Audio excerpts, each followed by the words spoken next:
A Northamptonshire Police Sergeant, Dale Iniff, who was dismissed from the force last month for gross misconduct, though that hearing was kept rather quiet, has now seemingly concluded that the reason he was dismissed was because he was a man and because he was a police officer.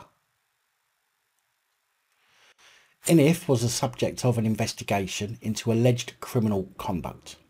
The investigating team needed his mobile phone for examination, but Iniff hid his phone behind a bookcase to avoid it being found during a search back in November 2021.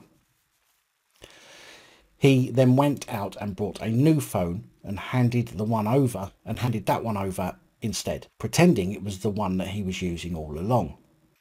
Iniff resigned from the force before his misconduct hearing in July, but claimed he had been discriminated against by the police because he was police and because he was male. Yeah, that'll be it, won't it? Absolutely nothing to do with the fact that you were a sergeant and tried to mislead an investigation. He also claimed that complaints of malicious allegations against him were not taken seriously. Iniff, who didn't attend the hearing, was also accused of breaching bail conditions and unfairly discriminating against a colleague as a result of his perception of her sexual orientation. Details of the case, later published by Northamptonshire Police, confirmed dishonesty in relation to policing matters is always serious.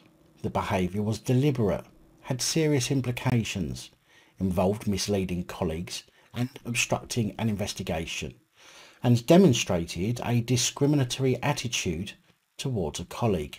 The panel noted that it had no direct medical evidence of any mental health diagnosis.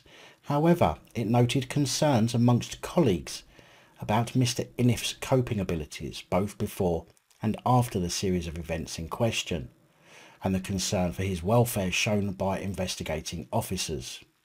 A statement from Mr. Iniff was read out, which appeared to suggest that he had been discriminated against by the police on the basis of being male and being a police officer, that malicious allegations had been made against him, which were not treated impartially, and his complaints had not been taken seriously by the police. Set against this, it noted that there were elements of calculated behaviour and some inconsistencies in Mr. Iniff's evidence that in that he appeared to attribute some of his decision-making to the impact of mental health issues, whilst at the same time showing a degree of pre-planning. Now, it actually turns out that Iniff brought the new phone on the very same day that he found out about the investigation into himself of potential criminal conduct, which, of course, shows a clear thinking pattern trying to cover his arse. And in fact, any claim of mental health, as far as I'm concerned, should simply be ignored. Of course, after finding out he had purposely tried to thwart the investigation, he loses all of his credibility being a copper, and therefore anything that ever came out of his mouth from then onwards would never be trusted again. And so the panel decided that dismissal would have been the appropriate action had he not already resigned. I've not seen anything about him being placed on the police's barred list though. Now, I don't know what the criminal investigation was for. I don't know whether it's still ongoing or if he has been charged with anything, but I would probably add obstruction to that list, and I will look out to see if this idiot does in fact get pulled into court over his actions, because letting him resign is certainly no punishment.